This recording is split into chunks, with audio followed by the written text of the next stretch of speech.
semua makhluk hidup itu punya common goal. Common goal-nya adalah status sosial. Kalau di desa, status sosialnya didapatkan dari gotong royong. Kamu ikut mengerjakan sesuatu, memecahkan masalah, terus nanti naik hierarki sosialnya. Nah, itu terjadi pada komuniti kecil yang sudah dicontohkan oleh nenek moyang kita. Tapi apa yang terjadi dengan teknologi modern ini? Orang ketika mau naik status sosial, bukan dengan cara memecahkan masalah, tapi pamer kekayaan, nyewa buzzer, cari influencer, bikin sensasi. Jadi semua status sosialnya bukan jalan dari memecahkan masalah. Society hanya jadi objek dari keinginan dia. Pada konsep gotong royong yang benar, status sosial adalah efek samping dari kemampuannya memecahkan masalah. Inilah Endgame.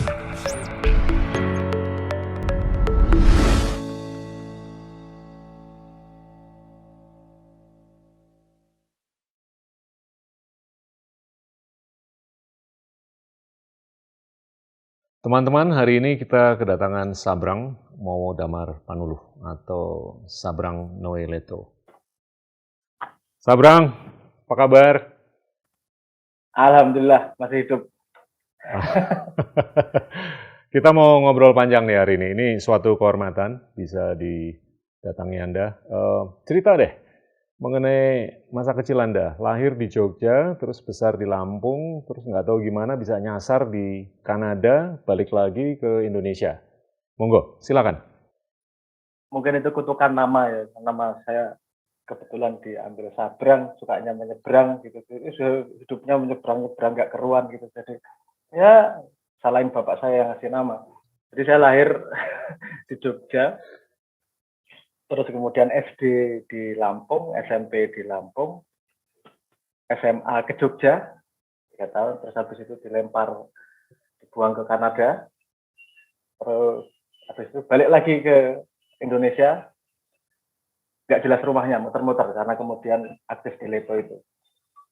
Ya, ini sesimpel itu sebenarnya. Kalau ngomong dari lokasi, bisa dibuang ke Kanada atau itu keputusan Anda maunya ke Kanada?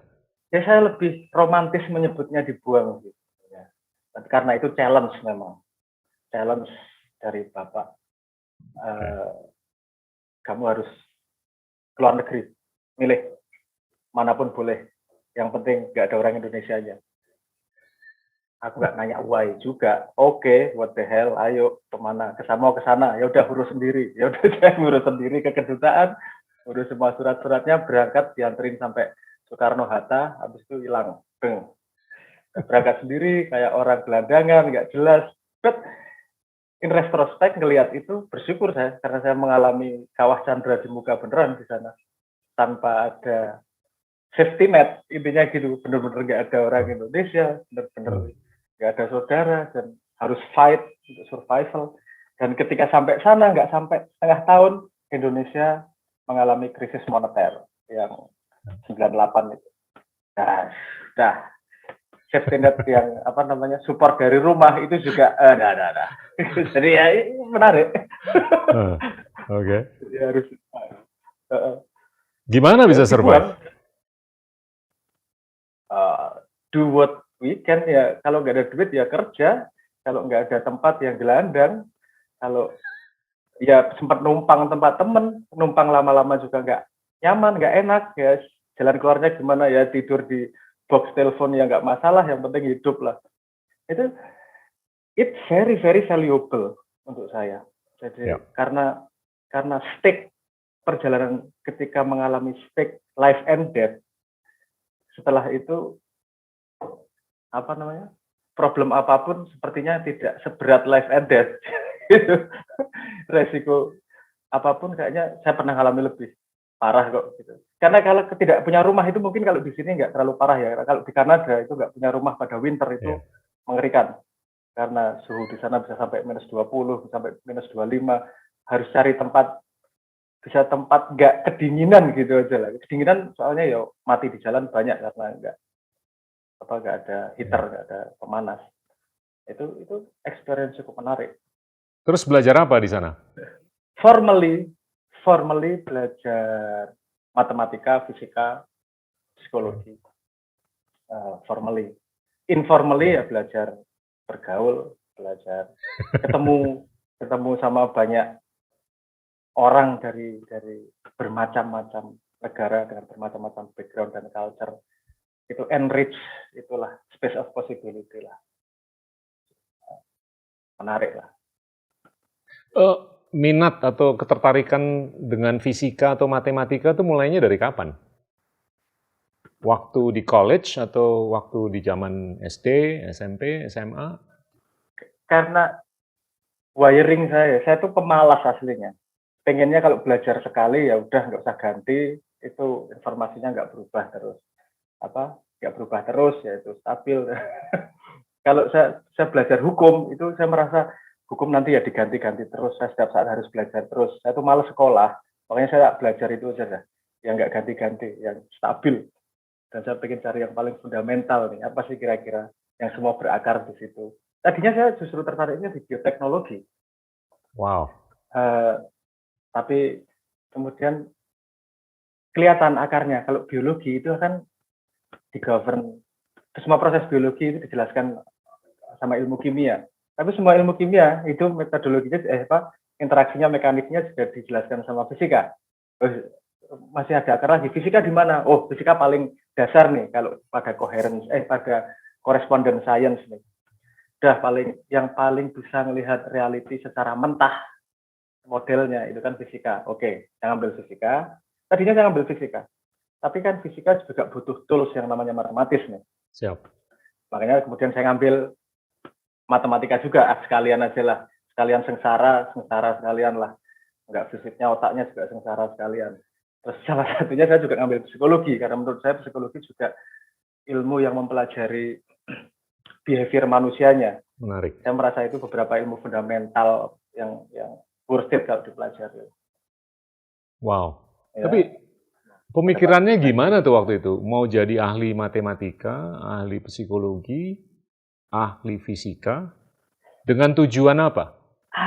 Waktu balik ke Indonesia?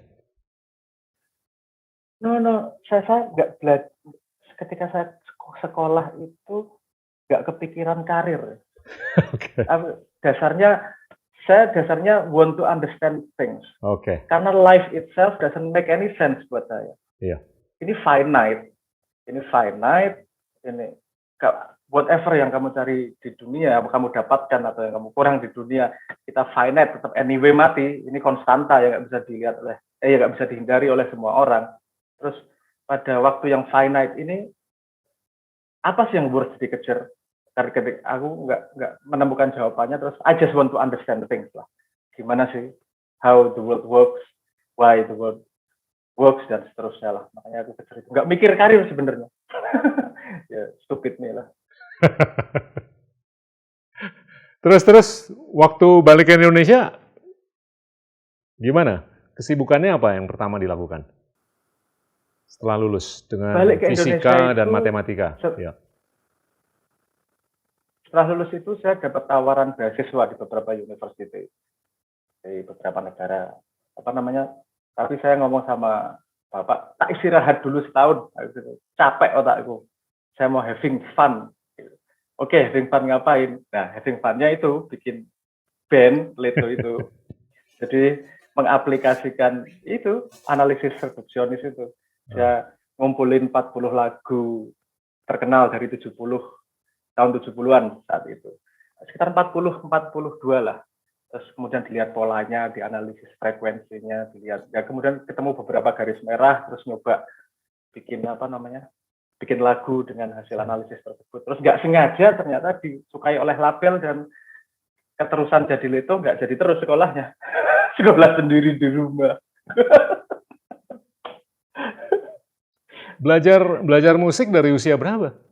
Saya affinity terhadap musik itu nggak deket sebenarnya. Saya nggak deket banget sama musik. Tapi itu skill yang bisa di-acquire lah. Saya di sana main musik, main piano dan seterusnya. Saya lebih tertarik bukan pada musiknya sebenarnya. Musik sebagai medium, bagaimana dia bisa mempengaruhi internal reality kita gitu. Itu big question buat saya. yang hanya noise yang ditata sedemikian rupa, tapi bisa mempengaruhi detak jantung, bisa mempengaruhi mood, bisa mempengaruhi, ini intervensi banget nih. Aku nggak mengizinkan kamu masuk, tapi kok saya pas lagi patah hati dengerin musik ini jadi semangat lagi. What the hell, apa sih power of musik ini? Itu jadi penasaran saya waktu itu, Bang. Makanya harus belajar fisiologi manusia, juga belajar ilmu frekuensinya di musik, dan mencoba menemukan korelasinya. Penasaran, hidup saya itu Menarik. lokomotifnya penasaran. Menarik. Tapi curiosity is the mother of invention. Iya kan? An obstacle, ya. Dan oke deh, gimana ini untuk disambung dengan kita ngobrol mengenai pendidikan deh, ya. Anda tuh kalau menurut saya sangat bisa berpikir lebar dan dalam, ya kan? Kepiawaian dalam fisika, matematika, filsafat, macam-macam lah.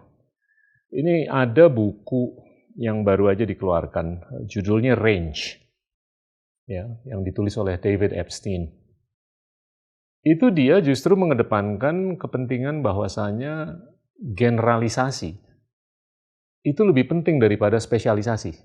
Padahal kita nih hidup di era spesialisasi, apalagi untuk mereka yang jago coding lah, ya kan, jago computer science. Itu yang paling laku sekarang. Kalau di tahun 80-an yang jago akuntansi, yang paling laku. Tapi argumentasinya si David dalam bukunya itu episodik. Di mana dalam jangka panjang, itu yang lebih bisa memitigasi resiko secara struktural, itu adalah pengetahuan generalis. Gitu loh. Nah ini gimana nih? Nyambung nggak dengan mungkin aja apa yang Anda sudah alami atau apa yang Anda lakukan sekarang? Aku agree. Bukunya hijau ya kalau nggak salah. Betul. Buku. Betul. Ya. Okay. Ya. Saya cuma ingat asosiatifnya kalau nggak salah bukunya hijau. Oke. Aku sebenarnya sangat agree dengan itu. Karena ini salah satu yang membuat saya terjebak ketika belajar sains semakin dalam nih. Karena sains sendiri dibangun pada sebuah spesifik paradigma spesifik nih.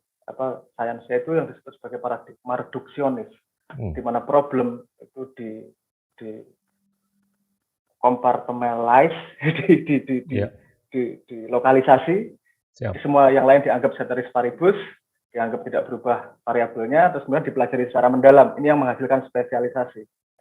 Problemnya adalah society nggak mungkin seperti itu. Manusia dan alam tidak seperti itu. Semua bergerak nih, semua variabelnya bergerak terus.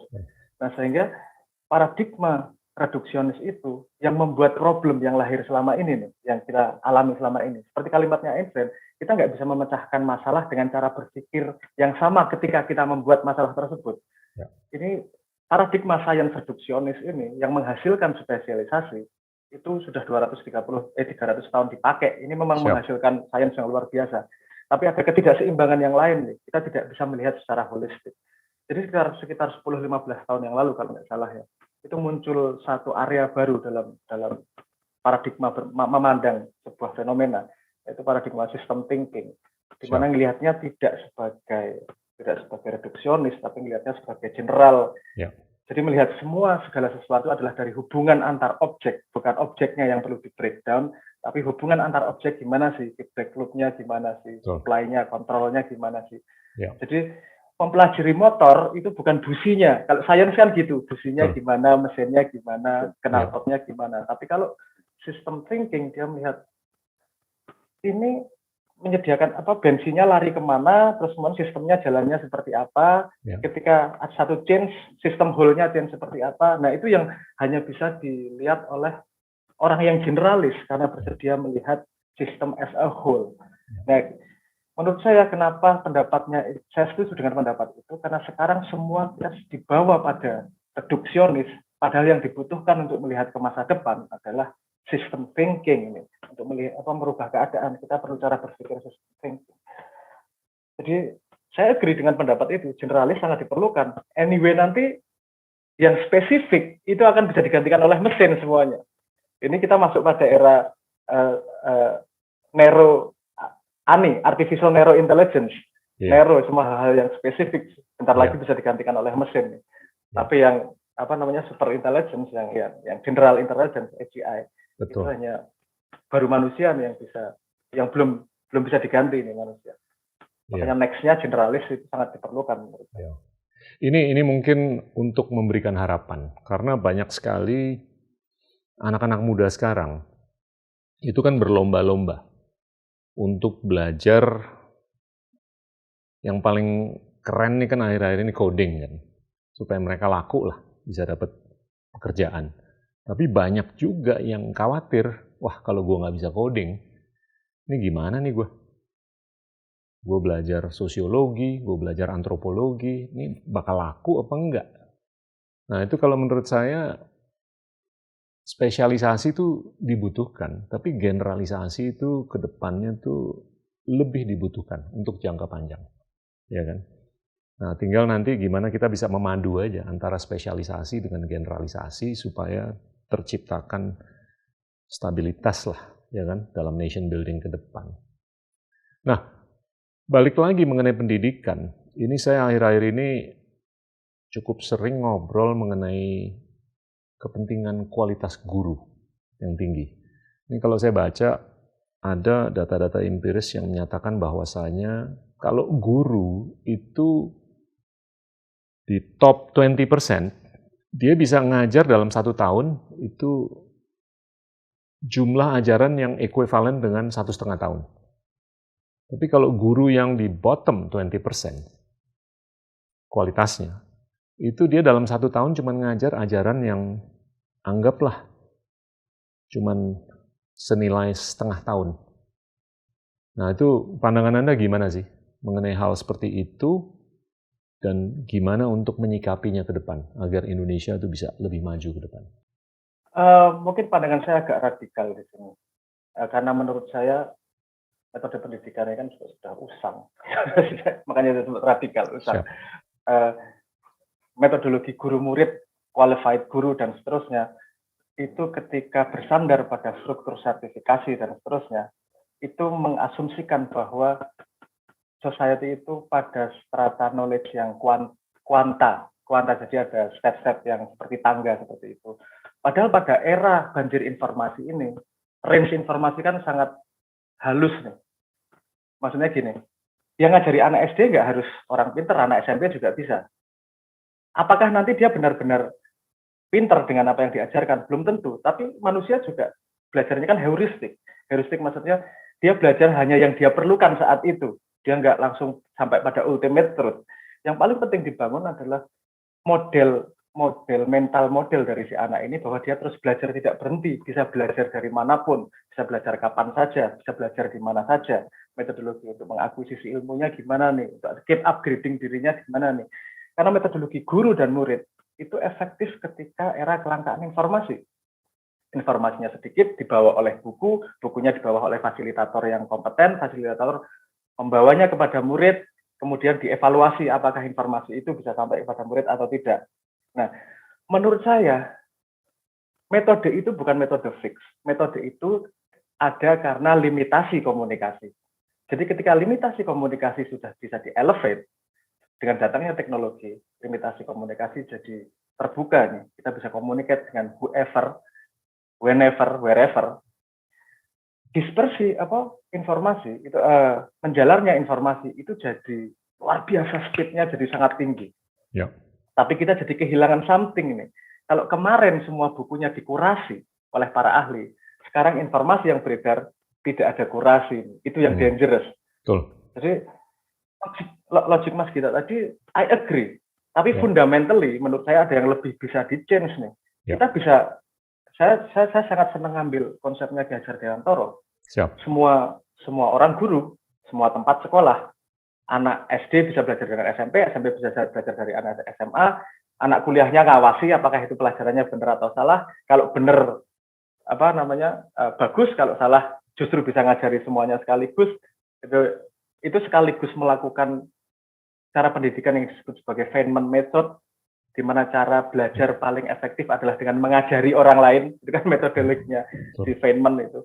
Betul. Jadi menurut saya revolusi dalam dunia pendidikan ini sangat diperlukan. Ya. Dan untuk bisa revolusi kita harus bisa berpikir di out of the box di luar sistem yang ada. Sistem yang ada sekarang lahir dari limitasi. Jadi kita harus mampu first principle nih, melihat Ya. first principle dari education, terus rebuilding cara pendidikan yang baru. Ya. Nah menurut saya sih sebenarnya seperti itu. Dan pada society yang bisa menghasilkan mesin konversi seperti itu, nanti akan terlihat stratifikasinya sendiri nih. Siapa yang memang benar kompeten, siapa yang memang benar paham, apa dia hanya pengepul informasi. Ya. Kita masih belum bisa membedakan nih. Orang yang title pendidikannya tinggi itu pengepul informasi atau memang pemproses informasi. Ya, ilmunya banyak, tapi dia pengepul doang. Itu kan juga tidak bring something new. Tapi ada yang dia pemproses yang sangat baik, tapi tidak mendapatkan data yang cukup. Padahal itu rare itu kan, itu juga komoditi, bukan sumber daya manusia yang perlu kita angkat juga itu karena dia punya modal dasar yang bagus. Jadi menurut saya fundamental change-nya harus dilakukan revolusioner untuk urusan pendidikan ini. Saya sepakat. Misalnya masalah coding misalnya, Mas. Ya. Menurut teman-teman, mereka lebih efektif belajar di komunitas, di forum daripada di kampus. Karena kurikulum di kampus tidak secepat update-nya dengan apa yang ada di lapangan. Ini kan kalau kampus aware terhadap ini, mereka harusnya bisa melakukan, ada something wrong nih. Kita kalah cepat sama obrolan di pinggir jalan gitu. Nah, memang secara nggak langsung pendidikan tuh sudah relatif terdemokratisasi, ya kan? Kita nggak perlu mengikuti kanal-kanal yang sudah eksis ratusan tahun. Tapi yang saya mau coba angkat ini suatu paradoks, di mana saya sempat angkat di episode sebelumnya, yaitu informasi itu sudah begitu terdemokratisasi, tapi ide itu belum terdemokratisasi. Ya kan? Bahkan yang kita lihat nih adalah kreasi dua echo chambers yang sangat terpolarisasi. Tapi nggak terlalu banyak antara dua echo chamber tersebut. Nah itu kalau menurut saya agak disayangkan. Karena demokratisasi informasi itu udah begitu sangat rampan, tapi demokratisasi ide itu belum. Nah, ini saya tarik lagi nih ke bagaimana, anggaplah berita atau news, ya.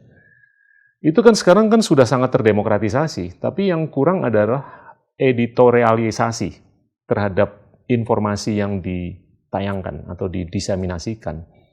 Jadi ini ada beberapa fenomena kalau menurut saya yang menarik.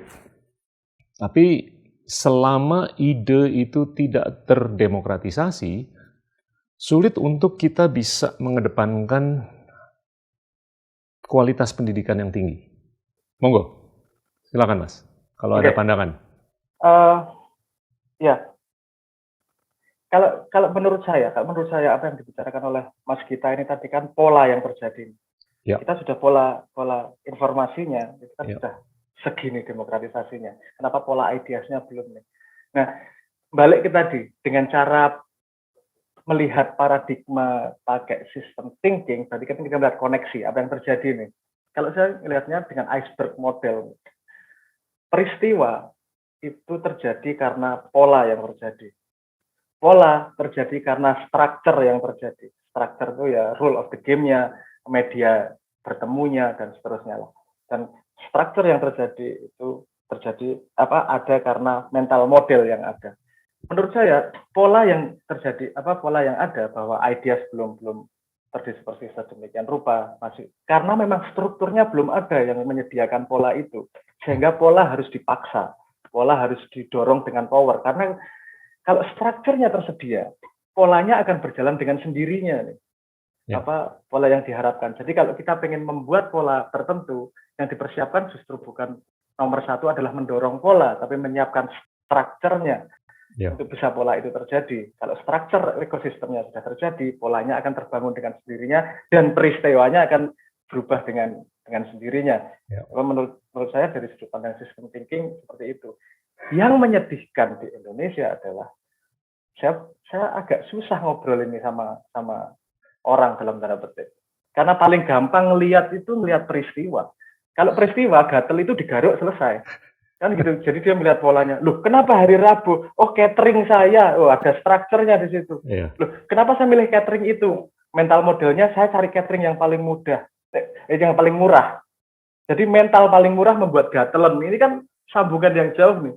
Tapi kita tidak akan bisa changing society kalau tidak mempolakan seperti ini. Society tidak bisa berdiri sendiri. Satu peristiwa pasti ada akarnya. Peristiwa pasti ada akarnya. Kalau kita mau mengganti peristiwa atau mengganti pola, mau tidak mau kita harus melihat struktur yang ada di bawahnya dan mental model yang ada yang membuat pola itu terjadi. Kita sering kali fokus ke simptom. Kita nggak fokus ke disease. Yes. Iya kan? Yes. Itu mungkin metafor atau analogi yang sama lah dengan apa yang Anda baru deskripsikan kan. Tapi begini loh, saya tetap berhipotesa bahwasanya teknologi atau teknolog lah ini sangat berperan untuk tidak memastikan adanya demokratisasi ide. Ya kan? Ibarat kata kalau kita ngelihat TikTok, kita ngelihat Instagram, itu dari atau dengan pemberdayaan machine learning atau artificial intelligence, dia akan nyuguhin apapun yang kita suka, bahkan dengan intensitas yang lebih tinggi daripada sebelumnya, sampai terjadilah adiksi, ya kan? Nah, adiksi seperti itu, apakah kita suka ngelihat ikan, kayak kita suka ngelihat kucing atau anjing atau olahraga, itu bakal disuguhin terus sampai kita ngelihat HP kita tuh selama 9 jam per hari. Nah, itu kalau menurut saya sangat perlu diobati. Untuk kepentingan kita mendemokratisasikan ide. Kalau dia suka ikan, ya besoknya dikasih lihat singa, jangan dikasih lihat ikan terus gitu loh. Iya kan? Nah, itu machine learning atau artificial intelligence tidak didesain untuk kepentingan sosial, kepentingan apapun lah, ya kan, yang divergent. Dan saya melihat justru kalau kita mau berdemokrasi ke depan, itu kita harus punya kapasitas untuk berpikir secara divergent. Tapi tanpa demokratisasi ide, divergensi itu tidak akan terjadi. I agree totally, Mas. Jadi kan gini, kayak ketika saya menonton beberapa wawancara, nonton dokumenter sosial dilema dan beberapa komentar para pendiri sosial media dan seterusnya, mereka aware of this problem. Dan mereka aware of this problem dan pengen memecahkan masalahnya. Tapi tidak mudah. Kenapa? Karena mereka resting pada mental model profitability. Absolutely. Jadi kalau mereka ganti ini rusak nih karena strukturnya memang struktur untuk creating money. Aku nggak anti creating money ya, tapi creating money bisa menjadi efek samping untuk something bigger gitu. Menurut saya juga creating money itu penting untuk sustainability. Tapi ini jadi balik ke perdebatan Jean-Jacques Rousseau sama Adam Smith awal-awal itu loh. Jadi bagaimana kapitalisme juga bisa pada kapitalisme yang menumbuhkan seperti industri di kota Brussel, di mana industrinya buku, perpustakaan dan seterusnya, itu kan industri yang memang menumbuhkan manusia, menghasilkan money juga, tapi menumbuhkan manusia. Nah, untuk urusan TikTok ini tadi saya pengen over my view.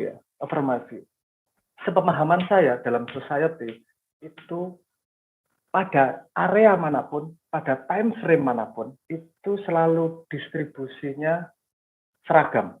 Siap. 10% sebagai pionir, 80% sebagai follower, gampang lah gitulah. 10% yang paling di bawah sebagai yang harus di-carry oleh society, karena nggak bisa memberi kontribusi positif. Gampangnya gitulah, sederhananya. Nah, hadirnya teknologi itu amplify some segment of the society. Yeah.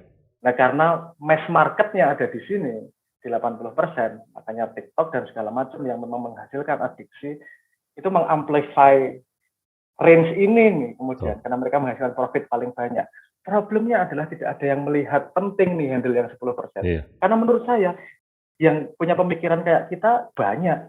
Cuman aku mau lari kemana nih kalau aku pengen urusan ilmu? Aku lari kemana nih kalau aku pengen membangun diriku? Karena TikTok tidak menyediakan itu, Facebook tidak menyediakan itu. Mungkin ada beberapa tempat, ya makanya saya membangun simbolik ini karena ingin memberi tempat pada 10% dalam tanda petik lah sebagai pionirnya 10% ini biar ada tempat nih. Kalau ada orang-orang yang memang aneh dalam tanda petik pengen membangun growth himself, biarkan dia jadi lokomotif untuk society. Iya. Karena kalau mereka sudah pada posisi tinggi dalam society, mereka akan direplikasi oleh generasi berikutnya. Iya. Seperti hukum evolusi aja. Betul.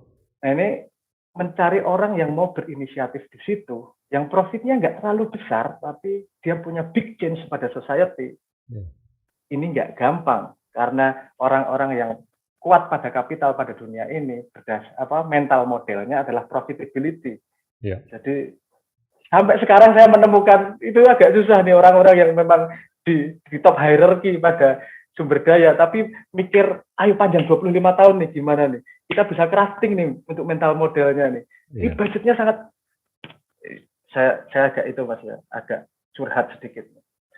Saya melihat biaya yang dilakukan untuk, saya sempat nge-track biaya yang dilakukan untuk pilpres atau pilkada, itu kan saya, duit segini nih kalau mikir sedikit bisa lo bikin change untuk society yang sangat besar. Yeah. Itu 1/4 dari salah satu paslon presiden, 1/4 aja itu bisa bikin significant change kalau kamu nitik ke leverage point yang tepat nih. Leverage point yang tepat. Maksud saya itu tadi, leverage point-nya mau di simptomnya atau di polanya atau di modelnya.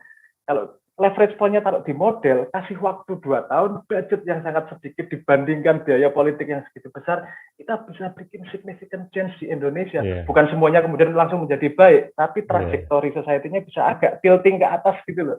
Kasih waktu kan lama-lama tinggi. The problem is not easy to find someone yang punya visi untuk society. Ini menarik sekali, karena gini loh, ini saya mau coba tarik lagi deh. Kalau kita lihat perkembangan teknologi ini sangat eksponensial. Dan kita sudah memahami bahwasanya perkembangan teknologi ini tidak diekori dengan hal-hal yang bijaksana. Ya kan? Bahwasanya demokratisasi ide ini tidak terjadi. Ini kan semestinya disikapi atau harus disikapi oleh kerangka regulasi, kan? Ya kan? Dan sayangnya kerangka regulasi ini mungkin usianya tuh tua sekali dan tidak mengikuti perubahan zaman. Anggaplah ini linear, sedangkan perubahan teknologi itu eksponensial, ya kan?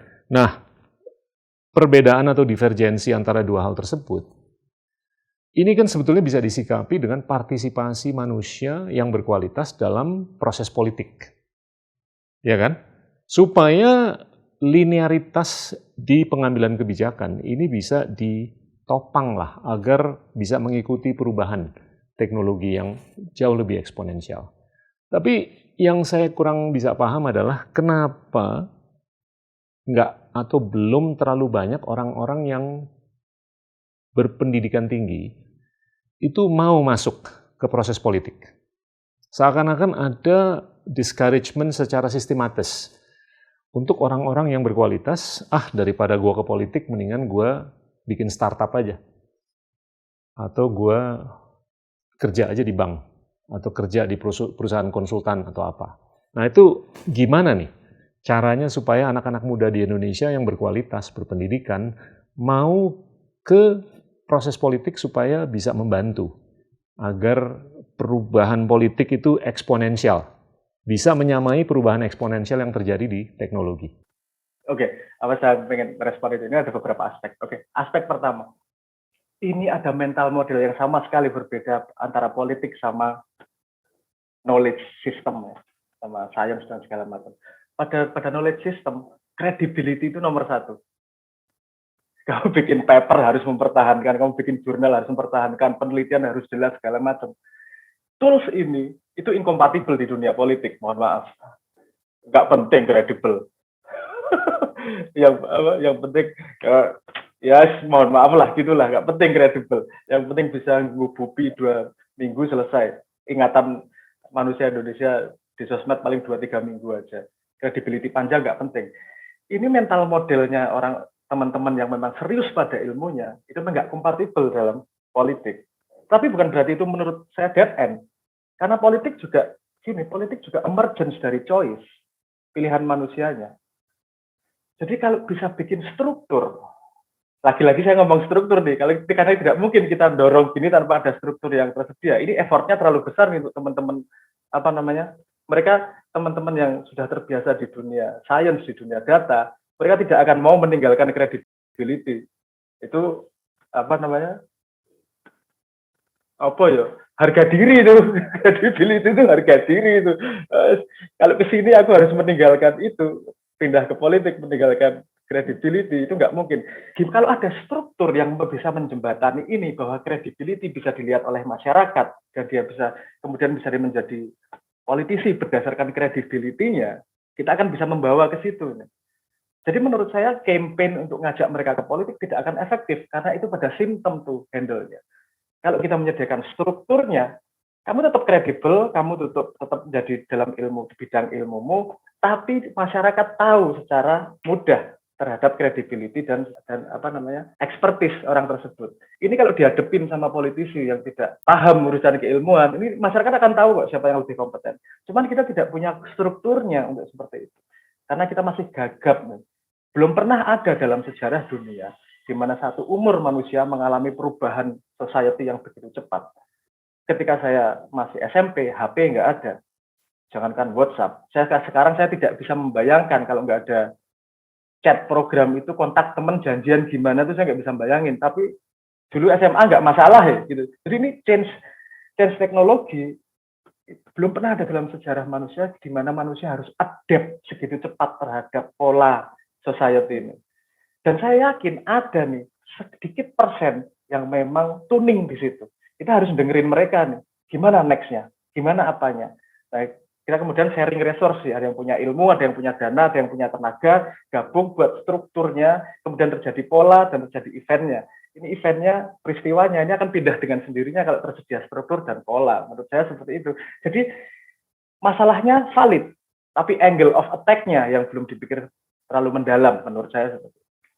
Sebetulnya angle of attack-nya itu salah satunya adalah kotak nyoblos yang bisa menjembatani kan antara siapa yang udah eksis di dunia sains dengan kepentingan kita di proses politik, ya kan? Tapi sekali lagi yang lebih struktural menurut saya adalah yang pergi ke kotak nyoblos itu juga harus disuguhi informasi dan pendidikan, ya kan? Nah itu kalau menurut saya yang sangat struktural. Ya balik lagi ke isu awal tadi, gimana supaya siapapun konstituen yang nyoblos itu dia punya pemahaman mengenai apa yang terbaik untuk masyarakat luas ke depan, ya kan? Nah itu harus terjadi demokratisasi ide supaya dia kaya dengan ilmu, ya kan? Dan apalagi kalau yang disuguhin di kotak nyoblos itu adalah orang-orang yang tadi itu, yang udah juara di bidang-bidang lain yang keren banget gitu loh, yang kelihatannya bisa nih berkontribusi untuk pengambilan kebijakan ke depan. Saya pernah bikin eksperimen gini, Mas. Pada pemilihan 2019. Ya. Saya membuat aplikasi yang namanya Pantau Bersama. Siap. Itu bukan buat memantau hasil. Tapi saya mengumpulkan pertanyaan dari masyarakat dan voting mana yang paling pengen dijawab. Terus saya menanyakan kepada 2 kandidat. Setiap minggu ada sekitar 10 pertanyaan. Dan kedua kandidat dari tim sesnya menjawab 10 pertanyaan tersebut. Terus saya display di aplikasinya tanpa ngomong siapanya. Ini jawaban dari A, jawaban A, B, tapi nggak ngomong si itu atau si itu. Pokoknya ngomong A sama B aja. Baru setelah dia selesai memilih jawaban yang dia sukai, baru ketahuan berapa persen si A, berapa persen si B. Siap. Itu menghindari bias kognitif. Ini pengen menjawab masalah tentang apakah orang secara logik memilih. Nah, terus output yang terjadi adalah sebenarnya kemudian mereka ada komplain utamanya gini, Mas, saya tuh tiap hari kerjaannya juga cuman jaga counter HP. Saya untuk riset politisi juga nggak akan mampu, nggak paham juga. Oke, Saya lagi-lagi balik pada ini nih, pada apa namanya diversity dalam society. Ada diversity knowledge, ada diversity. Kalaupun pendidikan kita apa namanya perfect, ada diversity IQ dalam tanda petik. Ada diversity capacity di otak nih. Yeah. Jadi nggak semua mampu pada sebuah level tertentu. Yeah. Yang saya coba lakukan kemudian setelah percobaan itu, kemudian dengan simbolik ini adalah bagaimana membuat metodologi testimoni dalam tanda petik testimoni ya. Karena saya sendiri misalnya dalam urusan kesehatan saya butuh advice orang yang expert di kesehatan. Tapi urusan matematika saya bisa jadi advisor nih, karena saya tahu matematika. Yeah. Dalam society, menurut saya butuh nih. Kita pasti jadi murut dalam satu bidang, jadi guru dalam satu bidang. Ketika kita bisa crowd sourcing, bagaimana menilai seorang kandidat misalnya, kita akan punya expert view dari semua angle. Dan kemudian problemnya adalah bagaimana expert view ini di konversi menjadi value yang mudah dipahami oleh rentang IQ manapun. Jadi orang yang tidak riset pun bisa melihat bahwa 30 lebih tinggi daripada 25. Dapat dari mana? Dari para expert. Expertnya dari mana? Yang sudah dikonformiti oleh society. Nah ini kemudian butuh algoritma tertentu. Nah ini jadi kuliah saya berguna karena saya kalau matematika, jadi saya bisa membuat jenis algoritma tertentu yang menghasilkan output seperti itu yang saya coba untuk dalam urusan mental model dan struktur itu tadi. Menarik. Cukup kompleks sih, tapi maksud saya angle of attack-nya harus sistematik nih, ini nyambung dengan apa yang Anda udah sempat angkat sebelumnya secara terpisah. Terkait dengan perbedaan antara demokrasi dengan authoritarianism, ya kan? Konsep demokrasi kan kita ini berdiri sebagai demokrasi terbesar nomor 3 di dunia.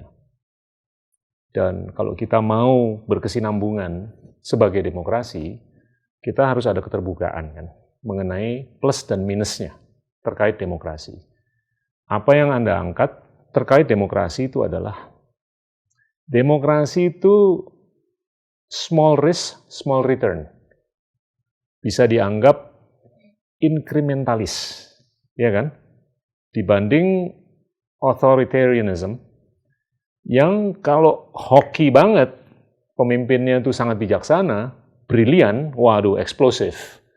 Tapi sebaliknya bisa eksplosif nyungsep juga, ya kan? Nah, agree. Nah ini saya mau coba bungkus nih, saya mau coba fast forward ke depan, gimana nih Indonesia eksistensinya sebagai demokrasi supaya lebih sehat ke depan, supaya kesehatan itu didefinisikan dalam konteks gimana kita bisa lebih mendistribusikan kesejahteraan, supaya kita lebih berpendidikan, kita lebih sejahtera, kita lebih keren lah dalam metrik apapun yang relevan di dunia. Monggo, silakan. Gimana? Sepemahaman saya, demokrasi, saya langsung ketarik panjang nih. Plato sendiri tidak setuju dengan one man one vote itu, karena vote adalah skill menurut dia. Tapi saya pengen ngomong heuristik aja. Prinsip dasarnya sepemahaman saya demokrasi kan kontrol, misalnya eksekutif, yudikatif, itu kan saling mengkontrol satu sama lain sehingga terjadi keputusan optimal dari setiap masalah yang datang. Karena ada sistem kontrol tersebut. Problemnya adalah ketika 3 yang saling mengontrol justru bekerja sama, yang jadi korban adalah rakyatnya nih. Kita nggak bisa ngapa-ngapain nih. Orang yang seharusnya mencari titik optimal untuk most people, untuk semua orang, sebanyak mungkin orang Indonesia, jadi optimal untuk sebuah kepentingan yang disetujui oleh kartel. Kayak enak ngomongnya kartel, sebuah sindikasi, perkumpulan kepentingan. Nah, menurut saya gini, kapitalisme dan politik itu kelemahannya sama. Kapital itu butuh konsumen, politik itu butuh konstituen. Rakyatnya kalau bisa punya suara pada sistem demokrasi ini tidak hanya 5 tahun sekali suaranya, tapi juga sebagai sistem kontrol, karena yang diperlukan saat ini adalah itu, karena yang di atas menurut saya sudah sindikasi. Ini nanti bukan sindikasi dalam arti kata negatif ya. Sindikasi adalah kumpulan orang manusia yang punya tujuan sama untuk kepentingan dirinya kan. Untuk kepentingan sindikasi tersebut. Jadi untuk demokratisasi lebih ke depan, kita bisa ngambil contoh dari sini nih. Ini arah teknologi ke depan menurut saya. Bagaimana blockchain distributed ledger yang terjadi itu bisa menjadi contender untuk sistem ekonomi yang dikontrol oleh orang-orang yang pusat-pusat tersebut. Ini demokratisasi sesungguhnya itu kan seperti blockchain itu. Dalam society tidak sesimpel itu nih, karena multivarian nih. Variannya sangat banyak. Tapi menurut saya arahnya ke situ tuh oke nih sebenarnya. Arahnya ke distributed power itu tadi. Misalnya ada salah satu, saya namanya lupa, tapi kalau nggak salah orang Italia itu, yang dia menghipotesiskan yang disebut sebagai fluid democracy. Fluid democracy di mana sudah tidak ada wakil rakyat lagi. Tapi setiap orang itu punya representasi AI. Karena kita sudah punya AI yang bisa memprofil orang nih. Kalau setiap orang punya AI-nya, dia yang akan membantu pada setiap keputusan, akan votingnya. Jadi setiap keputusan akan divoting oleh semua manusia, semua penduduk nih, otomatis cepat nih. Itu kalau AI-nya nempel di satu orang, jadi copy digitalnya. Itu menurut saya good ideas, tapi technological wise kita belum cukup struktur untuk bisa membuat itu. Apa yang diantara itu kan kayak gitu. Jadi kita menurut saya perlu empowerment pada orang-orang yang memang tidak di pemerintahan, tidak diregulasi, tapi lebih punya expert di bidangnya masing-masing. Nanti saya daripada muter-muter, saya gini, ini pola yang saya lihat. Gotong royong, pernah dengarkan gotong royong? Kita selalu ngomong gotong royong. Kalau dari ilmu psikologi, dari ilmu biologi, semua makhluk hidup itu punya common goal. Common goal-nya adalah status sosial. Dia pada hierarki sosial ada di mana. Kalau di desa, status sosialnya didapatkan dari gotong royong. Kamu ikut mengerjakan sesuatu, memecahkan masalah, terus nanti naik hierarki sosialnya. Dari kegiatan gotong royong, itu banyak hal yang terjadi. Memecahkan masalah, distribution of labor. Kamu pinter ngapain nih? Kamu pinter maculnya. Oke, kerja bakti berikutnya kamu macul terus. Kamu pinter ngapain? Bikin rumahnya. Oke, kerja bakti berikutnya kamu bikin rumah. Jadi terjadi itu. Ada bukti sosial distribution of trust distribution. Kalau orang nggak mau ikut kerja bakti, nggak akan dihargai nih di desa. Kamu kalau mati kubur sendiri aja kan kalimatnya gitu. Kamu ikut kerja bakti nggak mau kok. Terus ada kohesi yang terjadi karena jadi nasib sepenanggungan rasanya. Nah, itu terjadi pada community kecil yang sudah dicontohkan oleh nenek moyang kita. Tapi apa yang terjadi dengan teknologi modern ini? Orang ketika mau naik status sosial, bukan dengan cara memecahkan masalah, tapi pamer kekayaan, nyewa buzzer, cari influencer, bikin sensasi. Jadi semua status sosialnya bukan jalan dari memecahkan masalah. Society hanya jadi objek dari keinginan dia. Pada konsep gotong royong yang benar, status sosial adalah efek samping dari kemampuannya memecahkan masalah. Nah, ini saya coba replikasi ini di dunia teknologi. Yang dibutuhkan adalah bukti sosial. Bukti sosial dalam teknologi modern sekarang kita cuma punya like. Like itu preferensi, kamu bukan memecahkan masalah apapun. Kalau ada bukti sosial untuk memecahkan masalah, kita akan memilih orang yang tepat nih. Karena ketahuan dia memecahkan masalah apa. Ketahuan dia akan expert seperti apa nih di bidang apa. Dan sekaligus kita secara incremental memecahkan masalah yang ada di society. Nah ini yang menurut saya masih berlubang dalam dunia teknologi yang masih belum dipakai. Peranata sosialnya belum terjemahkan dengan baik. Ini menarik. Ini menarik sekali. Anda mengangkat konsep atau topik blockchain, ya kan, dalam konteks demokratisasi pengambilan keputusan yang selama ini masih hanya terjadi di dunia keuangan. Dan kalau saya lihat internet itu dari tahun 90 sampai tahun 2020, periode 30 tahun, itu pertumbuhan per tahunnya kurang lebih 60%. Tapi blockchain aplikasinya itu semenjak inception itu growth rate-nya 120% per tahun. Nah, saya berani berhipotesa bahwasanya ini merupakan keniscayaan bahwa blockchain ini bukan hanya akan berkesinambungan dalam konteks finance atau keuangan, tapi akan lebih menjalar ke domain-domain lain. Bisa untuk kepentingan kita meng-social re-engineer, untuk kita melakukan political re-engineering, kita melakukan tentunya economic re-engineering, dan apapun lah. Karena secara fundamental, blockchain ini laku karena adanya satu, transparansi, dua, tentunya desentralisasi yang bisa mengdistribusi, ya kan? Dan ketiga tentunya adalah recourse. Recourse itu apa sih? Akuntabilitas, ya kan? Di mana banyak sekali domain-domain yang selama ini mendikte perilaku kita itu sifatnya sangat sentralistis, ya kan? Nah, ini desentralisasi versus sentralisasi, ini akan menjadi mungkin perdebatan atau diskursus yang sangat nyata dalam 10-20 tahun ke depan. Dan kalau fenomena ini sudah tumbuh 120% per tahun semenjak beberapa tahun yang lalu, ini kita harus antisipasi, ya kan, ke depan bahwasanya aplikasinya ini bisa menjalar ke domain-domain lain di luar keuangan atau ekonomi. Ya kan? Saya pernah berdebat panjang soal itu pada sebuah webinar lah. Apa yang kira-kira bring forward society ini? Apa chance berikutnya bring forward society? Dan saya menjawab ini blockchain. Posisinya pada begini. Ketika ditemukan currency sebagai representasi dari resources, kita punya explosive growth pada commerce.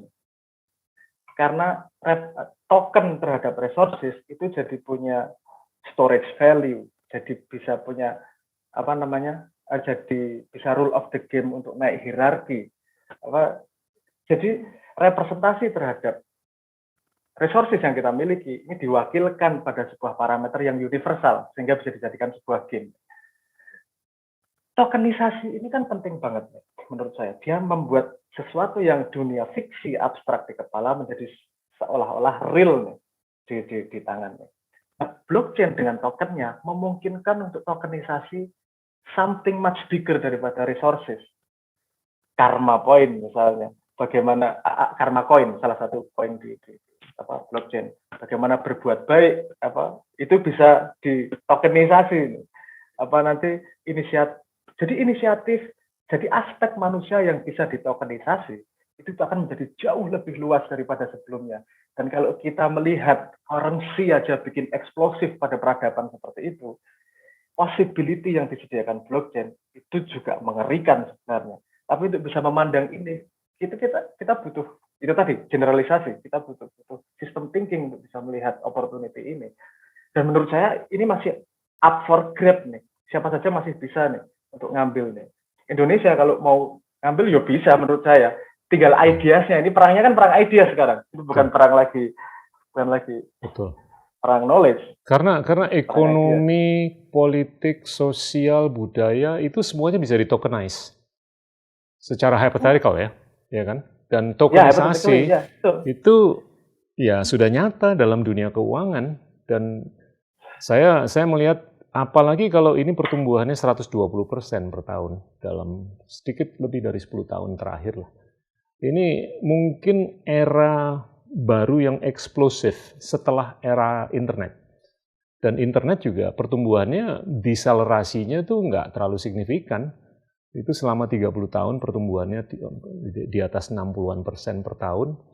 Ini masih terus berkesinambungan dan diekori dengan era blockchain yang kalau menurut saya niscaya akan, bukan hanya bisa, itu diaplikasikan dalam beberapa domain lain selain ekonomi atau keuangan, ya kan? Itu yang saya perjuangkan luar biasa dan tidak mendapat dukungan dari mana-mana itu, Mas. Karena saya pengen tokenize something yang belum ada sebelumnya, jadi orang nggak membayangkan kok bisa sih. Saya kasih analogi yang sederhana lah. Kenapa currency token itu sangat-sangat bisa membuat eksplosif pada society. Karena ini mengamplify human aspect. Misalnya dengan duit. Kita cari duit di Jogja, itu dipakai di Aceh bisa. Iya. Ada storage value Iya. di situ, karena ada fundamental value. Tapi kalau saya berbuat baik di kampung saya, itu saya dipercaya sama orang kampung, itu nggak kepake di kampung Betul. tetangga. Ini resources, padahal distribution of trust itu lebih fundamental di Betul. society. Juga lebih sama fundamentalnya di society dengan resources. Betul. Distribution of trust menghasilkan society, Iya. resources juga jadi fondasi dari society. Ini bisa ditokenisasi. Betul. Dan ini menarik nih. Yang percaya. Anggaplah ini dalam konteks keuangan dulu lah. Kalau orang mau pakai Bitcoin, ya kan? Orang di Afghanistan, di Kabul, dia menjual barang, daripada dia nunggu terima dolar, terima peso, rupiah atau apa, ya udahlah, lo bayar sama gue Bitcoin aja. Itu secara nggak langsung dia mendiris risiko-risiko sovereign. Risiko-risiko apapun yang selama ini dalam conventional wisdom menjadi risiko. Nah itu kan secara nggak langsung bisa diargumentasikan, membuahkan level of trust yang beda, yang unprecedented. Iya kan? Nah itu sangat bisa dimanfaatkan untuk kepentingan political currency, social currency, cultural currency, psychological currency, apapun lah. Iya kan? Nah itu ya mungkin kita harus menyadari lah bahwa ini bukan sesuatu yang mustahil ke depan. Apakah ini akan terjadi dalam 1-2 minggu atau in our lifetime, saya nggak tahu. Tapi kalau kita ekstrapolasikan dengan logika, ini bukan sesuatu yang mustahil. Nah, saya mau tarik lagi nih ke isu atau topik demokrasi, ya kan? Anggaplah pemberdayaan teknologi untuk kepentingan kita berdemokrasi ini nyata akan terjadi. Dalam time frame kapan saya nggak tahu, tapi kalau saya lihat dalam demokrasi atau proses demokratisasi, itu yang paling penting adalah institutional building kan. Ya kan? Gimana kita bisa membangun institusi. Institusi apapun lah. Nggak terbatas dengan institusi eksekutif, yudikatif, ataupun legislatif. Tapi segala institusi yang bisa membesarkan bangsa. Ya kan? Nah itu ujung-ujungnya di situ. Siapapun yang memimpin dalam demokrasi itu dia akan dinilai dalam konteks gimana he or she itu bisa mengedepankan pembangunan semangat kelembagaan atau lembaga. Gimana menurut Anda, Sabrang? Menurut saya begini, Mas. Sistem yang dari yang saya pelajari ya. Sistem apapun ada contoh berhasilnya. Sistem apapun juga ada contoh gagalnya. Iya. Apapun, mau dari komunis, kerajaan, otoritarian, demokrasi, itu ada contoh berhasil sama gagalnya. Jadi saya melihat ini yang paling core bukan sistemnya ini. Apa sih yang paling core? Jadi menurut saya yang paling core adalah credibility dari pelakunya. Kalau pelakunya memang kredibel pada sistem apapun, bisa nih bahwa bring up society. Kalau pelakunya tidak kredibel, mau sistem sebaik apapun, karena in the end interesting pada judgement manusianya. Jadi mencari manusia yang paling kredibel dan kalau bisa optimal, yang paling capable juga. Capable dan kredibel. Nah, itu diurut lagi. Gimana kita bisa menemukan kredibel dan capable? Kalau Jean-Jacques Rousseau mengatakan begini, demokrasi nggak bisa dilakukan lebih dari segede Swiss. Sedangkan Swiss itu kecil banget sama Jawa Barat, di Jawa Barat jauh. Swiss sangat kecil. Ini demokrasi cuma bisa dilakukan ke Swiss. Kenapa? Karena orang jadi bisa kenal langsung sama yang dia pilih. Ketika itu tidak kenal langsung, yang terjadi adalah bias kognitif yang dibangun dari media, dari pencitraan, dan seterusnya. Jadi orang memilih bukan karena logical decision memang kenal sama orangnya, tapi dari impresi-impresi sistem satu yang disebut Daniel Kahneman lah, di sistem satu asosiatif, bukan sistem dua logical, seperti yang dikatakan Daniel Kahneman. Terus saya melihat jalan keluarnya adalah pada token ini tadi. Credibility itu hanya bisa diawasi oleh sedikit orang. Tapi setiap orang pasti punya sedikit orang di sekitarnya. testimoni dalam tanda petik yang seliquid, velocity-nya setinggi currency, itu akan bisa menghasilkan hierarki yang berdasarkan proof of social contribution. Kalau kita bisa menggunakan itu pada election sebagai basis of trust, secara heuristik kita bisa menemukan yang lebih baik walaupun belum sempurna daripada ada yang sekarang. Menurut saya seperti itu. Kalau kita masih metodologinya seperti sekarang, kita fail pada hipotesis yang sudah diomongkan Jean-Jacques Rousseau bahwa demokrasi gede banget apalagi se-Indonesia, kenalnya cuma dari media yang kita nggak tahu juga apakah itu di-crafting atau tidak. Kita butuh lebih credible sources nih. Gimana credible sources-nya? Itu kalau satu institusi jadinya centralized, idenya harus decentralized nih.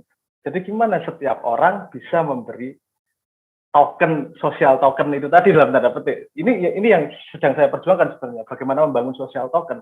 Karena ini nggak hanya penting untuk Indonesia, tapi juga penting untuk hipotesis dunia berikutnya menurut saya seperti itu. Iya. Saya penasaran mengenai pandangan Anda. Ini kita melihat Tiongkok, Amerika Serikat, yang menganut atau memeluk sistem pemerintahan yang beda. Ideologi yang bisa dianggap beda lah. Tapi dua-duanya nih menganut kapitalisme yang cukup kental, ya kan? Satu menjuluki dirinya sosialisme with Chinese characteristics, yang satu lagi demokrasi.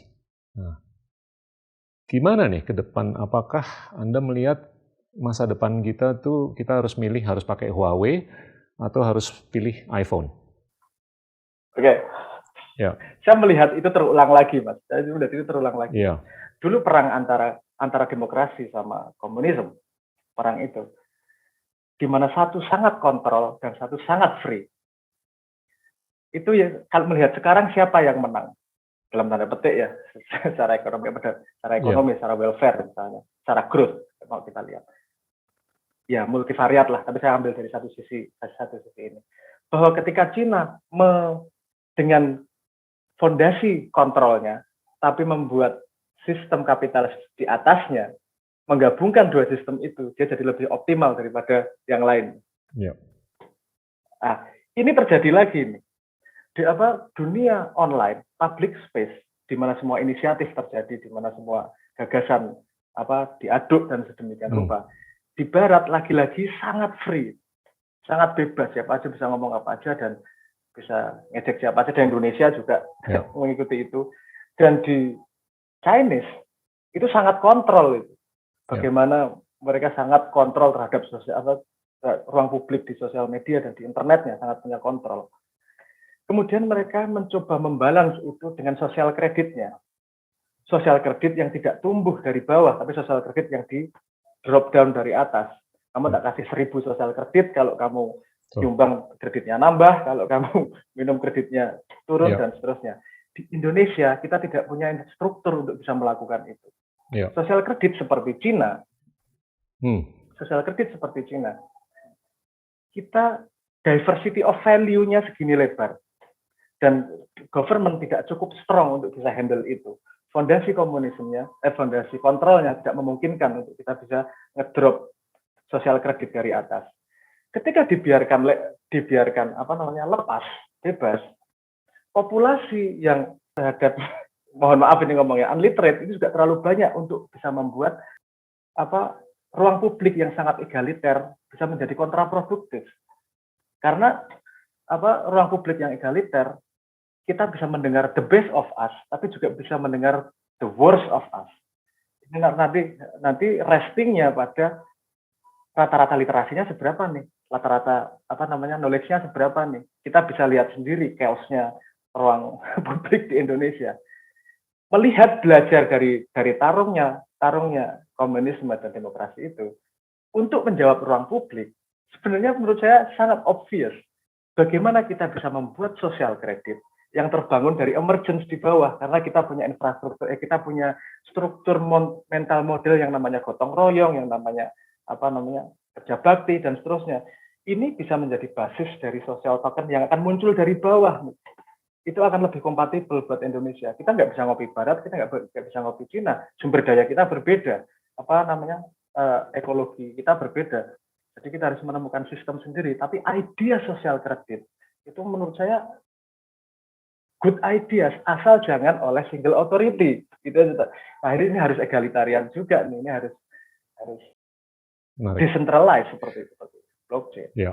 That's the idea. Kita coba fast forward ya.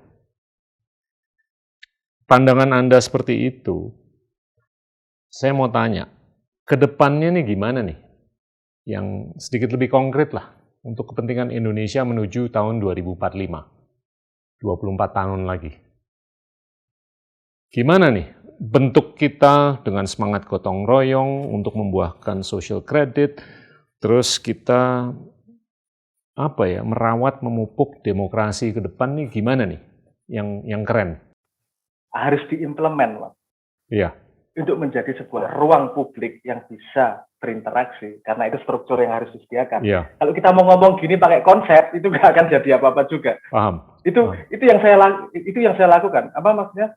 Semua resources yang saya kumpulin dari artis dan seterusnya itu semua saya betting di sini. Bagaimana saya membuat sebuah infrastruktur, sebuah structure di mana mekanisme seperti gotong royong itu bisa berjalan dan muncul sosial kredit. Sosial kredit dari bidang ilmu, dari bidang tenaga, dari tenaganya, dari dananya. Jadi naik strata sosial itu berdasarkan kontribusimu memecahkan masalah. Ini realnya, saya mencoba bikin sosial media. Ada dua hal yang saya buat di situ. Jadi bagaimana evolusi gini, ada dua evolusi yang saya coba masukkan di situ. Pertama, evolusi token. Token resources yang namanya currency. Token preference yang namanya like, yang sekarang juga dijadikan status sosial. Banyak-banyakan follower, banyak-banyakan like. Itu menjadi berikutnya yang saya bangun, yaitu token contribution, token manfaat, token impact. Bagaimana kamu bisa memberi impact pada society untuk memecahkan masalah. Ini evolution berikutnya nih. Menurut saya, hipotesis saya. Dan yang kedua adalah amplifying human trait. Revolusi industri itu amplifying human mechanical energy. Yang tadinya bisa macul sawah cuma 1 hektar dalam sehari, dengan traktor bisa menjadi 10 hektar. Itu amplifying human power. Kemudian teknologi digital itu amplifying communication. Yang tadinya komunikasi lewat surat, lambat dan seterusnya bisa very fast dan very connected. Next-nya menurut saya amplifikasi dari brain power. Jadi otak teknologi ini seharusnya bisa mengassist manusia untuk meningkatkan kemampuan komprehensinya, mengumpulkan informasinya, jadi pintar cepat sesuai fase yang dia inginkan, pada interest yang dia mau, di-assist oleh AI untuk expand your knowledge. Nah itu realnya saya sudah melakukan sekitar 1 tahun, 2 tahun, sekitar 1 tahun setengah saya nyicil membangun sebuah sosial media yang carry out 2 ideas itu, token of impact sama amplifying brain power. Harapan saya interaksi di dalam bisa dengan cepat memintarkan orang sesuai kapasitasnya dan sesuai keinginannya. Yang kedua adalah dari semua interaksi adalah memecahkan masalah di mana semua orang mendapat sosial kredit ketika dia memang melakukan sesuatu. Salah satu impact-nya nanti yang terjadi pada demokrasi, milih pemimpin yang memang berbuat sesuatu. Jangan yang paling banyak balihonya. Jangan yang pencitraan aja, tapi sosial kredit detail ini dari mana nih? Kamu sudah memecahkan masalah apa nih? Problem gimana? Ekspertismu di mana nih? Dan seterusnya lah. Itu realnya saya membuat itu. Optimis ya? Simbolik. Anda optimis nggak ke depan? Kalau anggaplah simbolik ini jalan, terus Anda melihat Indonesia tahun 2045, itu gimana sih gambarannya? Nah, saya melihatnya gini. Mungkin mulai dari optimis, realistis, pesimis.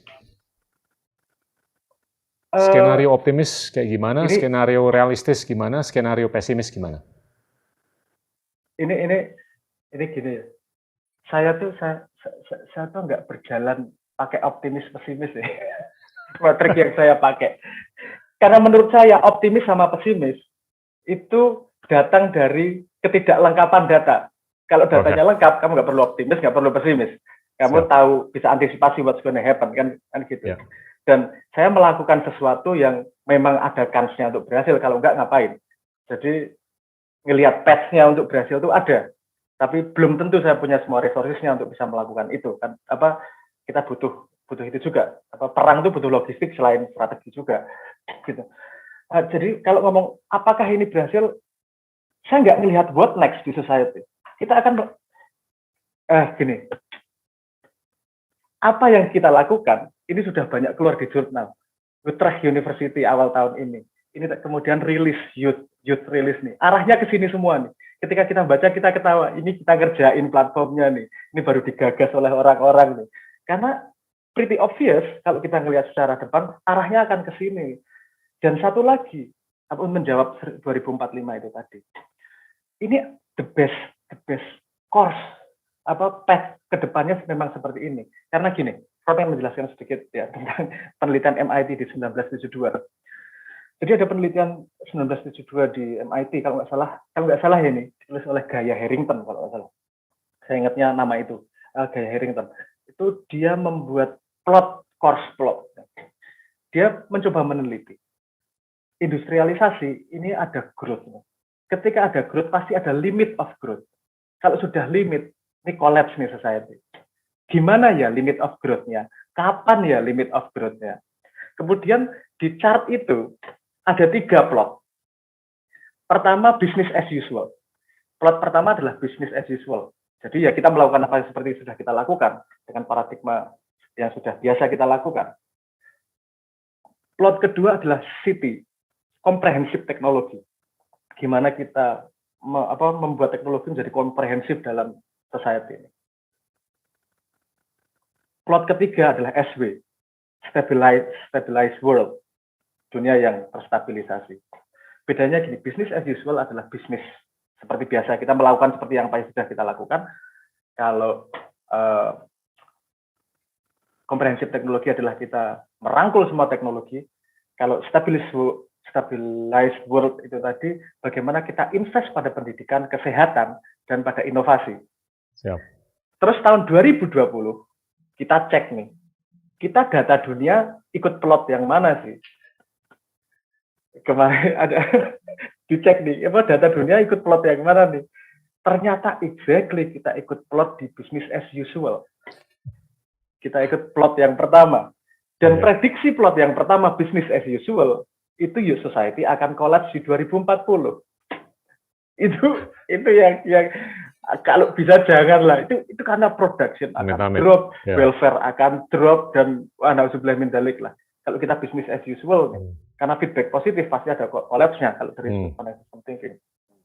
Plot yang kedua, komprehensif teknologi, itu akan mengalami penurunan tapi nggak hard landing. Soft landing lah, turun tapi nggak semengerikan itu. Tapi ada yang sustainable growth nih, yang stabilisasi, SW ini tadi. Ini 2040 akan jalan terus nih dunia. Kuncinya tadi adalah pada investment bagaimana secepat mungkin pendidikan, kesehatan, dan innovation. Gimana menjawab ini? Itu yang coba kita lakukan nih.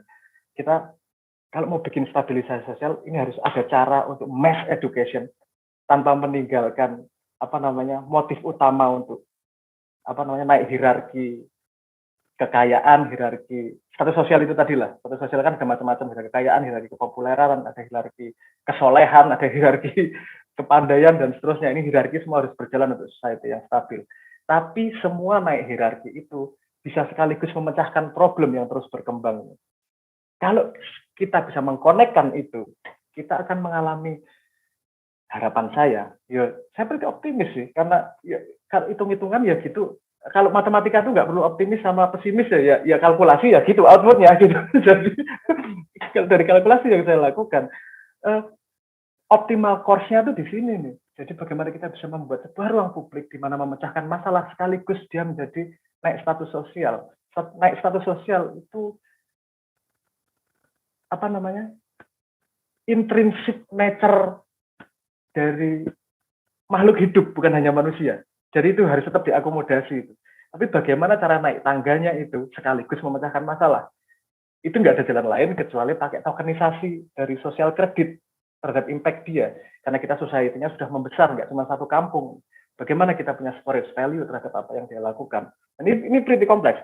Tapi menurut saya nggak ada jalan lain kalau kita mau dalam tanda petik selamat dari sudut pandang peradaban. Kalau cuma optimis saja, saya nggak percaya. Optimis butuh kalkulasi. Optimis itu karena datanya nggak cukup, makanya butuh optimis. Ya kan kalau datanya udah lengkap, you know what you gonna do, urusannya risk management setelah itu, gitu aja. Ya, mohon maaf kalau kompleks ngomong. Enggak masuk akal. Yang paling ditakutin adalah optimisme yang naif. Iya kan? Saya tuh suka dengan optimisme tuh yang benar-benar bisa di backup. Ya kan? Jangan sampai kita terlalu naif, dan mungkin peneliti tersebut di tahun 72 tuh dia apakah sudah mengkalkulasi kemungkinan terjadinya Black Swan event. Ya kan? Ada yang berargumentasi bahwasanya COVID-19 ini Black Swan. Kalau saya sih lebih ngelihat ini White Swan. Ini suatu anomali yang sebetulnya bisa diantisipasi. Ini not totally unanticipated, ya kan? Nah, apakah peneliti tersebut sudah menginkorporasi event-event atau episode-episode yang bisa menggoyang trajectory, apakah itu business as usual kek, atau stabilized world kek, atau apapun lah, ya kan? Tapi saya sih biasanya saya tuh ngelihat gelas tuh setengah penuh. Saya tuh optimis. Dan saya melihat Indonesia tuh tahun 2045 tuh keren banget. Memang kita lagi melewati beberapa episode yang penuh cobaan ya. Apakah itu COVID atau mungkin kurangnya kita memiliki pendidikan yang berkualitas yang merata. Tapi dengan disrupsi-disrupsi, itu kalau diberdayakan secara konstruktif ataupun positif, itu titik infleksinya tuh nyata. Dan kita bisa berubah total gitu loh. Dari nowhere to somewhere. Dalam time frame yang mungkin sangat finite. Nah itu sangat mungkin terjadi dalam 24 tahun ke depan. Gitu. Gimana? Ada question of time frame juga. Kalau aku believe begini. Kalau dalam skala global, whatever happen, human gonna learn. In the end, kita akan semakin dewasa nih. Kalau bisa melewati the great filter. Ya. Intinya seperti itu. Kalau kita ngomong lebih spesifik Indonesia, kan gitu. Kita kan pada panggung dunia nih. Jadi kita punya dalam tanda petik rivalnya ya negara lain rivalnya. Kalau kita ngomong panggung itu bukan sebagai human. Jadi di sini time frame jadi essence nih. Apakah kita 45 hebat itu crafted atau cuma mengikuti arus? Karena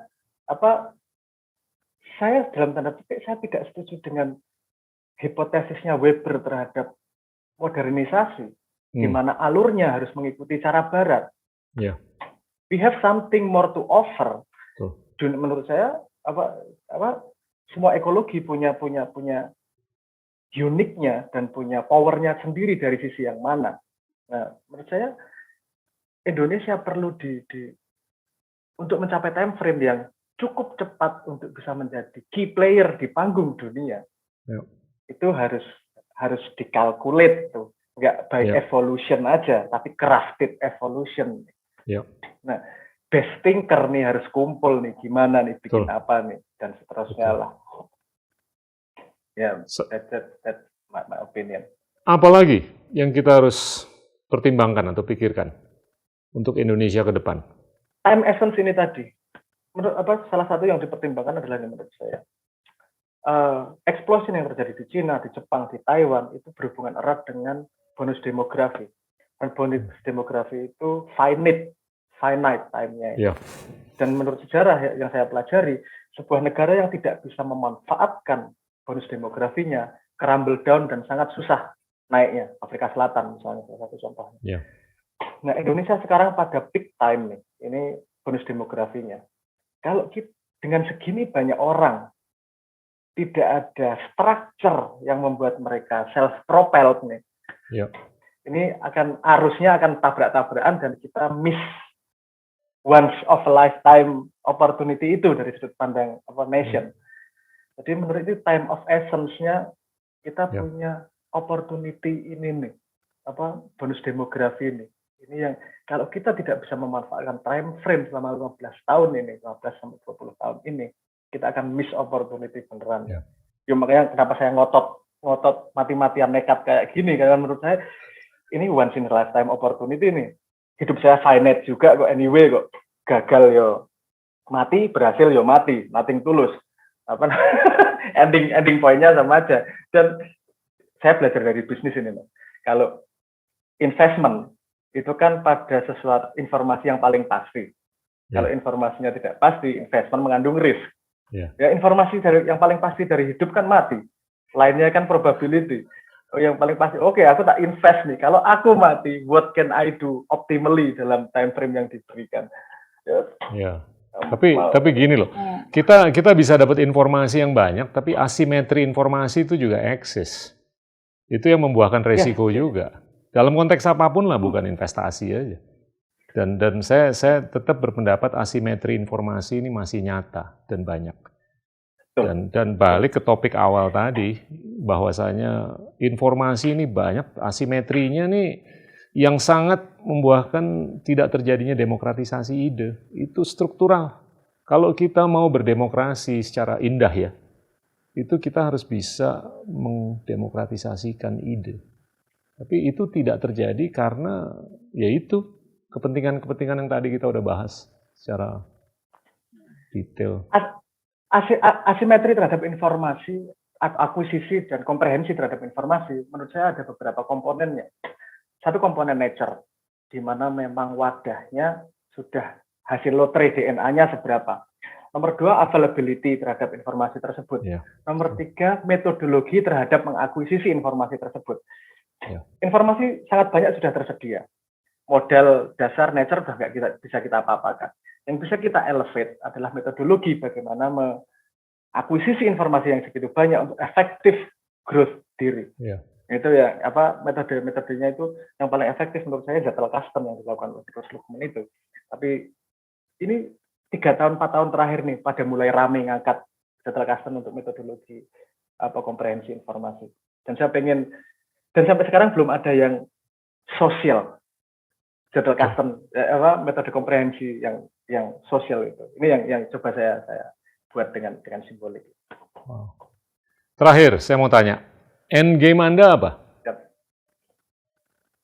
End game, oke. Gini. Anda udah sukses jadi musisi, udah sukses jadi ahli matematika, fisika, terus sekarang lagi sibuk dengan simbolik. End game Anda apa?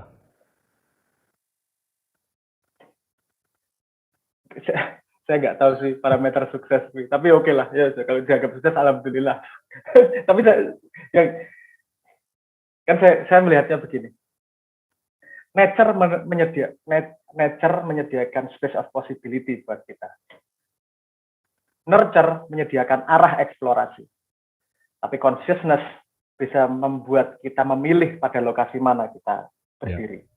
Nah, yang saya pilih adalah end game saya adalah gini, satu langkah ke belakang. Untuk society bisa berhasil adalah kemampuan mengkonversi potensi menjadi aktualisasi. Jadi ada mesin konversinya. Potensinya seberapa, teraktualisasi seberapa. Kemajuan peradaban adalah konversi yang efektif. End game saya, sumbangan terhadap time frame hidup saya yang yang saya dikasih sama Tuhan ini saya sudah memilih place apa nih yang akan saya lakukan. Saya ingin membuat sistem konversi yang paling efektif untuk mengkonversi potensi masyarakat menjadi aktualisasi, karena itu impact-nya yang paling besar pada society. Sistem konversi ini berevolusi terus sepanjang zaman. Dan menurut saya ini kesempatan besar untuk kita bisa membuat sistem konversi yang baru.